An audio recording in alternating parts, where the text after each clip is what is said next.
నమస్కారం. RTI 9 news కి స్వాగతం. మెదక్ జిల్లా నర్సాపూర్ బీఆర్ఎస్ పార్టీ కార్యాలయంలో మైనంపల్లి హనుమంతరావు వ్యాఖ్యలను ఖండిస్తూ ప్రెస్ మీట్ నిర్వహించడం జరిగింది. ఈ సందర్భంగా నిన్న కాంగ్రెస్ పార్టీ శ్రేణుల వ్యాఖ్యలను ఖండిస్తూ నేడు నర్సాపూర్ మున్సిపల్ పట్టణ క్యాంపు కార్యాలయంలో బారాసా జిల్లా నాయకులు మీడియా సమావేశం నిర్వహించారు. మాజీ జిల్లా గ్రంథాలయ సంస్థ చైర్మన్ చంద్రగౌడ్ మాట్లాడుతూ మాజీ మంత్రి హరీష్ రావు రాష్ట్ర నాయకులు ఏ జిల్లాలోనైనా పర్యటిస్తారు. పార్టీకి గాని కార్యకర్తలకు ఆపద వచ్చిందంటే ఆ నియోజకవర్గాలకు వెళ్లి పరామర్శించడానికి వెళ్లే హక్కు ఆయనకు ఉందని, మరి మీరే హోదాలో నర్సాపూర్కి వచ్చి మీడియా సమావేశం నిర్వహించారని దుయ్యబట్టారు. మేం ఉద్యమాల పురిటి నుండి వచ్చిన వాళ్లమ్మని, మాకు ఉద్యమాలు కొత్తేమీ కాదని, కాంగ్రెస్ పార్టీ ఎన్నికల ముందు ఇచ్చిన హామీలను నెరవేర్చే వరకు ప్రజాక్షేత్రంలో పోరాటం చేస్తామని, మరొక్కసారి మా ఆది నాయకులు కేటీఆర్ని గాని, హరీష్ రావుని గాని, సునీతాలక్ష్మారెడ్డి పైన ఏమైనా వ్యాఖ్యలు చేస్తే సహించేది లేదని ఆయన అన్నారు.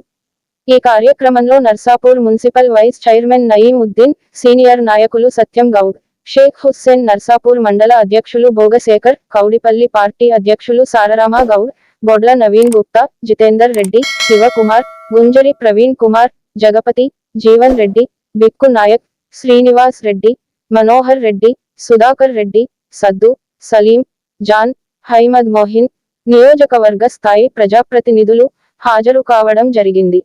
జరిగిన ఇష్యూ తెలుసుకోకుండా ఇష్టం వచ్చినట్టుగా మాట్లాడుకోవడం జరిగింది. ఒక మహిళా శాసనసభ్యురాలపై ఇంటిపై దాడి జరిగి ఇంట్లో కార్యకర్తలను కొట్టి దౌర్జన్యంగా అకారణంగా అన్యాయంగా చేసిన వ్యక్తులకు అది చిన్న విషయం అంటే ఏమిటది? మరి సామాన్యులకు న్యాయం ఏం చేస్తారు? ఈరోజు ప్రభుత్వంలో ఉండి అక్కడ ఉన్నటువంటి హెడ్ కానిస్టేబుల్ కొట్టి సెల్ ఫోన్ గుంజుకున్నారు. ఆ వీడియోలో కనబడతా ఉంది, సీసీ కెమెరాలో కనబడతా ఉంది. వారిపైన కూడా యాక్షన్ లేదు. అయితే దాడికి పాల్పడి దాడి చేసినటువంటి వ్యక్తిని అరెస్ట్ చేయాలి. ఇప్పటి వరకు వాళ్ళకు కొంతమందిని తాగిపించి ఇంటి మీదకి పంపించడం జరిగింది. నిన్నమొన్నటి వరకు పాలకులు ఎవరు? ఆ గ్రామంలో బాధ్యులు ఎవరు?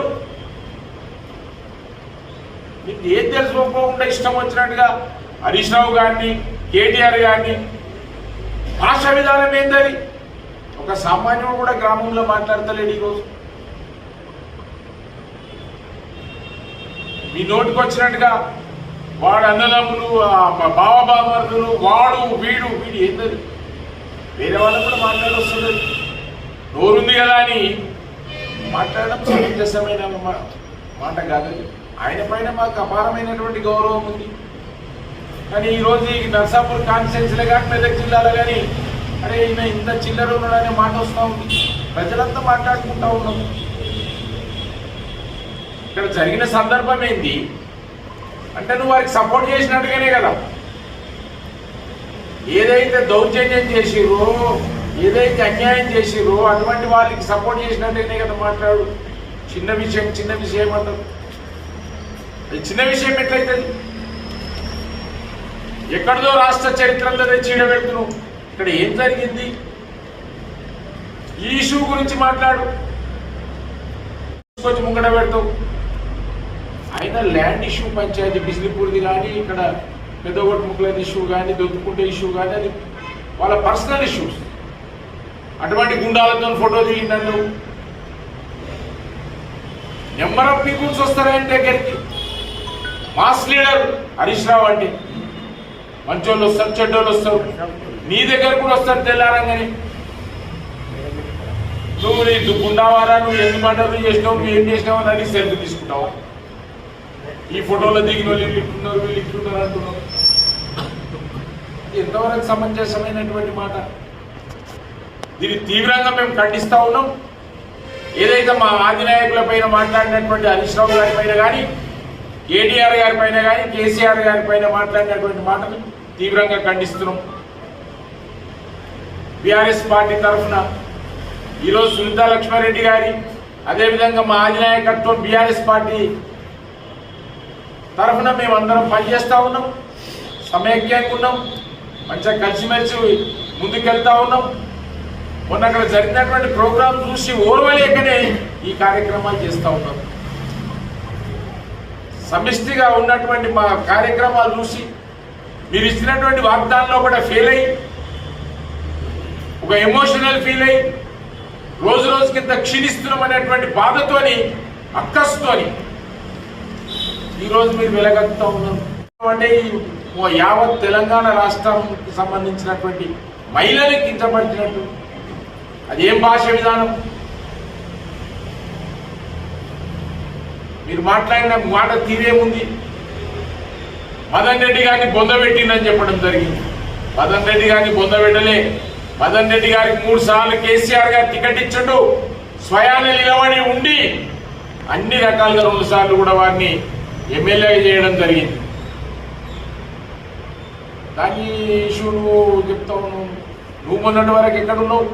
ఏ పార్టీలు ఉన్నావు? మీరు ఇక్కడ చూడండి, ఇగో ఇలా చూడండి, కేటీఆర్ కాలు మొక్కుతున్నావు, కేసీఆర్ కాలు మొక్కుతున్నావు. కేసీఆర్ కూడా కాదు, కేటీఆర్. ఈరోజు తింటా ఉన్నావు. ప్రతిపక్షం ఉన్నవాడు ప్రశ్నిస్తూ ఉంటాడు. ప్రతిపక్షం ఉన్నవాడు ప్రశ్నిస్తూ ఉంటాడు. దాన్ని మీరంతా సీరియస్ తీసుకోవాల్సిన గాంధీ విషయం తీసుకొచ్చారు. అరకపుడి గాంధీ గారి విషయం తీసుకొచ్చారు. మరి ఆ గాంధీ గారికి కాన్వేసింది ఎవరు? ఏ సన్యాసి వేసిండు? పార్టీలకు ఆహ్వానించినటువంటి దుర్మార్గుడు ఎవరు? మళ్ళా మాకు సంబంధం లేదా అని ఒక మంత్రి చెప్తాడు. శ్రీధర్ బాబు ఏమంటున్నాడు? మంచిది అంటాడు. కాన్వేసింది ఎవరు? ఈ పార్టీలకు పిలిచింది ఎవరు? సిఎల్పి మీటింగ్ లో కూడా అరకపుడి గాంధీ అటెండ్ కావడం జరిగింది. ఎంత దుర్మార్గమైనటువంటి మాటలు! మేము గేట్లు లేపంగానే పోతారు అని అంటున్నాం. అరే ఇట్లా మంత్రులు చేసిన వాళ్ళు ఉన్నారు చాలా మంది. 2-3 సార్లు మంత్రులు చేసిన వాళ్ళు ఉన్నారు. ఇలా మంత్రి కొత్తగానా? సునీత లక్ష్మారెడ్డికి కొత్తగానా? జగదీశ్వరరెడ్డికి కొత్తగానా? లేకపోతే సవితా ఇంద్రారెడ్డికి కొత్తగానా? ఎవరైనా మంత్రులకు ఆశపడుతున్నారు? తీసుకుంటే తీసుకోగానే భాష విధానం ఏంది? మేము గేట్ ఓపెన్ కాగానే వాళ్ళ గేట్ ఓపెన్ కాదు. నువ్వు మొదలు నీ కొడుకు కన్నా మంత్రి ఇప్పి నువ్వన్న మంత్రి తీసుకో. మా మెదక్ జిల్లాలో బాగుపడుతుందని సంతోషిస్తాం. సంతోషం. ఎందుకంటే మా జిల్లాకు సంబంధించినటువంటి వ్యక్తికి మంత్రి పదవి వచ్చిందని సంతోషిస్తాం. అభివృద్ధిని ఆక్షిస్తాం. అభివృద్ధి కావాలని కోరుకుంటాం. అంతే తప్ప ఈపై మాకు గౌరవం ఉన్నది కానీ ఆ కాస్త గౌరవం ప్రజలలో ఉన్నది. మీరు కూడా అందరికి మంచి వ్యక్తి సర్వీస్ చేస్తాడనేది. కానీ ఈ భాష విధానం ఏంటి? ఆ భాష విధానాన్ని మీరు రోజు కింద పెద్దలు అవుతున్నారు. సీనియర్లు, అనుభవం ఉన్నటువంటి వ్యక్తి. మీరు పార్టీ అధ్యక్షుడిగా చేసిరు. అన్ని పార్టీలలో చాలా పార్టీలు మారారు. పార్టీలలో నిట్లలో పనిచేసారు. మొన్నటి వరకు కూడా మరి బీఆర్ఎస్ పార్టీనే ఉన్నారు. దయచేసి నేను ఒకటే మీతో విజ్ఞప్తి ఏంటంటే అక్కడ జరిగిన సందర్భం ఏంటి? ఆ గ్రామంలో జరిగిన సందర్భం ఏంటి? వాంటెల్లి కావాలని అక్కడ మాధవరెడ్డి కావాలని సృష్టించి ఈ పిల్లలను పంపించి అక్కడ ఎమ్మెల్యే ఇంటి మీద అటాక్ చేయించి వాళ్ళు ఉన్న పౌరులందరినీ కూడా భయభ్రాంతులను సృష్టించి గొంతు విసకడం జరిగింది. ఇక్కడ జరిగిన విషయం 12:40 నిమిషాలు. నీకేమవసరం? ఇక్కడ రాకపోతుండే గణేశుడు. ఇక్కడ రోడ్డు కూడా లేదు. ఎట్లయినా అక్కడికి వెళ్ళి అదే వెళ్ళిపోతుంది. వాళ్ళు అక్కడ పోరు, ఇక్కడ రాకుండా నేను అదే గ్రామానికి సంబంధించిన వాడిని. మొన్న వరకు మనమే పాలకులు ఉన్నారు. ఇలా గొడవ చేసినదే పాలకులు. మొన్న వాళ్ళ బీఆర్ఎస్కు రాజీనామా చేసి కాంగ్రెస్లో కల్చర్ అంతా ఖరాబ్ అయిపోయింది. ఏదో ఎమ్మెల్యే ఖరాబ్ చేసింది ఎమ్మెల్యే కాదు, మనమే పాలకులం. నిన్న మొన్నటి వరకు సర్పంచ్ నువ్వే, ఎంపీటీసీ సర్పంచ్ అన్నీ మనమే. నీకు మరి ఈ రోజు ఎట్లా ఖరాబ్ అయ్యి? మీరు అలా గోగానే మంచిగా అయిపోయింది, ఇప్పుడు ఖరాబ్ అయిపోయినా. సర్వనాశనం చేసింది మీరే. అక్కడ కంప్లీట్గా యువతను జడగొట్టింది మీరే. పిల్లలంతా ఖరాబ్ చేసింది మీరే. ఇప్పుడు ఉన్నటువంటి మీ పార్టీలు ఉన్నటువంటి వ్యక్తులే. ఊర్లో ఎంక్వైరీ చేయండి. ఎమ్మెల్యేకి సంబంధం లేదు. ఎమ్మెల్యే కొడుకులు కూడా రాదు. ఎప్పుడో పండుగలకు దానికో తీసుకొస్తారు, వాళ్ళు వెళ్ళిపోతారు. వాళ్ళకి సంబంధం కూడా లేదు. ఒక 40 సంవత్సరాల నుంచి నేను కూడా పాల్గొన్నాను. రాజకీయాలలో వచ్చినప్పటి నుంచి ఓటమి లేకుంటున్నాం. మొన్నటి వరకు మిమ్మల్ని చేసినాం, మీరు కూడా ఉన్నారు. ఈరోజు అట్లకు కూడా అహంకారంతో ఈరోజు ధిక్కరించుకుంటూ ఎవరినంటే వాళ్ళ మీద దౌర్జన్యాలకు పాటుపడుకుంటూ భయభ్రాంతులను సృష్టిస్తూ ఉన్నది. ఈరోజు ఉన్నమాట పోలీసు కూడా వారికి వర్తస్సు వలుపుతూ ఉన్నది. పోలీసు హెడ్ కానిస్టేబుల్ కొడితే దిక్కు చేసలేదు. ఇప్పటి వరకు ప్రశ్నించారు, ఇప్పటి వరకు అడగరు. ఏం ప్రభుత్వం? ప్రభుత్వం ఉందా లేదా, అసలు నడుస్తుందా లేదా అనేది గమనించాలి. దయచేసి అక్కడ సపోర్ట్ చేసే వాళ్ళు మంచిగా సపోర్ట్ చేయండి. మీ కార్యకర్తలు పరామర్శిస్తారు రండి. వద్దంటే ఏం జరిగిందని పరామర్శిస్తారు. ఆడేమన్నా కొట్టిందా, అక్కడ ఏమైనా జరిగిందా, ఏమైనా దాడి జరిగిందా, ఏమైనా ఆస్తి నష్టం జరిగిందా, ఏం జరిగిందని వచ్చి పరామర్శిస్తూ పోమన్నా. అంటే దౌర్జన్యం చేసిన గుండాయిజం చేసిన వాళ్ళను మంచిగా చేసిరని చెప్పుకోదామా, లేకపోతే ఇంకా చేయరని చెప్పుకోదామా? వచ్చేదా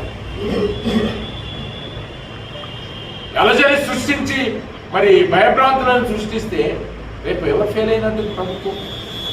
ఈరోజు యావత్ తెలంగాణ ప్రజలు కానీ, మెదక్ జిల్లా ప్రజలు కానీ, నర్సాపూర్ కాన్స్టిట్యున్సీ సంబంధించిన వాళ్ళు కానీ, గోమారం ప్రజలు కానీ గ్రహిస్తూ ఉన్నారు. ఈ తప్పిదం ఎవరిది? ఒక మహిళా శాసనసభ్యురాలైనటువంటి సునీత లక్ష్మారెడ్డికి సంబంధం లేకుండా ఇంటి మీద దాడి చేసి దుర్మార్గం చేసినని చెప్పేసి ఈ ప్రజలను గమనిస్తూ ఉన్నారు. రేపు ప్రజలే తీర్పిస్తారు, రేపు ప్రజలే గమనిస్తారు. అవకాశం ఇచ్చినప్పుడు మంచి పరిపాలన చేయండి, మంచి పేరు తెచ్చుకోండి. ఎంతసేపు చెప్పు కేసీఆర్, కేటీఆర్, హరీష్ రావు, ఏం పద్ధతి?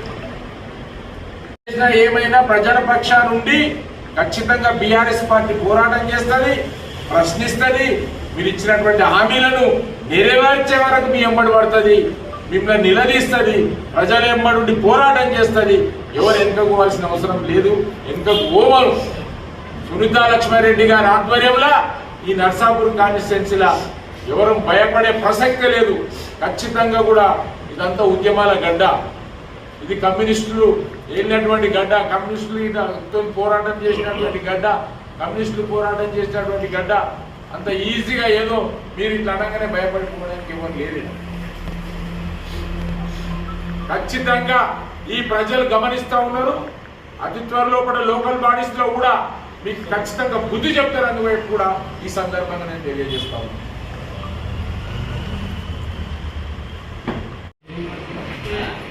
జై తెలంగాణ, జై తెలంగాణ.